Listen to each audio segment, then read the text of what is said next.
Okay, so we're talking about all these skill transfer movements, and we just talked about a little muscle up, we talked a little bit about handstand push-up, and we see that everything is same.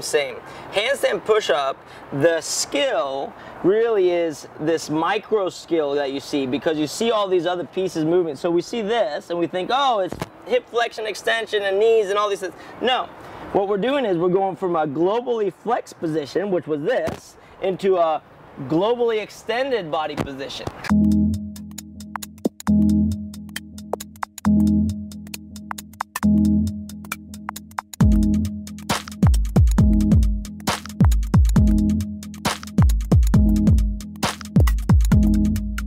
And this is where people get caught up. They get caught up in the shapes. If you come over here to the board, I can maybe show you a little better. When I am at the bottom of my handstand push-up and I have that little tripod going on, I kind of look like this. This is my head. My body kind of goes like that. My hands, let's see if I can even draw this, go like this. And then my butt is somewhere here. And then I have my knees and my feet. People look at, oh, the elbow, the knee, the hip. That's what's bent. No, I look at this line. That's the midline. If I can see that and understand that, I know that I'm globally flexed. I'm not worrying about the local. I don't care about that. I just care about global flexion. This is when we talk about skill. When I come out of here and I kick out, my hands stay in the same place and my body ends up here. Head neutral, hips neutral, toes kind of pointed. This is what I'm looking at, this line. So I went from global flexion to global extension. That's my kick out. If I can understand that from a skill perspective, I will add a lot of value. And what I'll do is I'll simplify how everything works. And that way I can give my athletes ways of coaching themselves. So that's key. And then the strength is more this. What is the complexity of it? Oh yeah, the shoulder, the elbow, the hip, the knee, the ankle. That's what's working.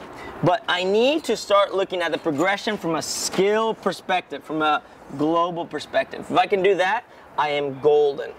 So let's take this to one last thing I just want to show you on the burpee, which I think is extremely important, and it's part of our jumping and landing.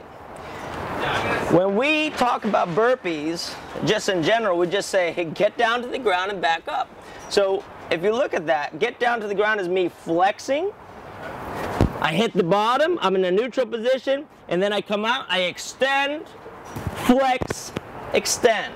So it's an extremely complex movement pattern. I go from flexion to extension to neutral, to extension to flexion to neutral. It's hard, and it goes back and forth and has so many moving pieces. That's why the burpee is so hard. But why is that not possible to coach? Well, yes, it is possible to coach, and we coach it all day. But there's a problem. All our athletes, when they just start in a freestyle position, whatever, neutral, as they bend over, their body has developed bad movement patterns and behavior. So when they get over, they're here, oh, I'm here, I have to get out of it. Oh, I just did 100, my shoulder's blown out, my knees feel funky, my hips are broken, ankles are broken. That doesn't work. So I need to treat my athletes like they're 5-year-olds. So I'm gonna say, hey, I'm gonna tie your feet together and I'm gonna keep your arms really close to your body. If I do that, what happens is as I bend over, my body immediately goes into this good position of knee out, toes down, heel down. That position is key because that happens to be my squatting position.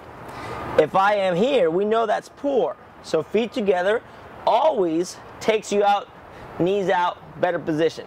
Except for people that have a little ankle problem, that have flat feet, sometimes they feel more comfortable caving in, or they're hypermobile, or they're overextended here and they're living in this bad position.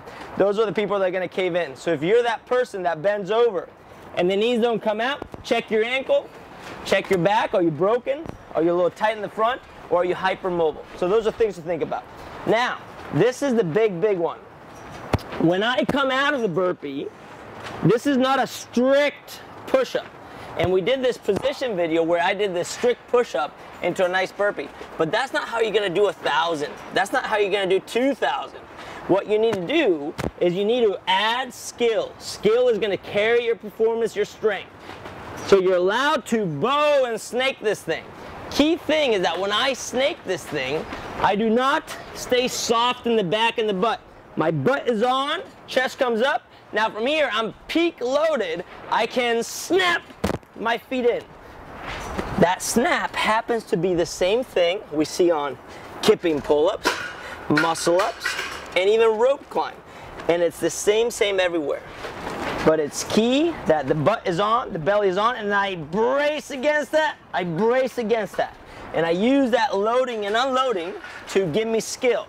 And that's my burpee. Can I bend over, come down, chest comes up, snap, feet come in.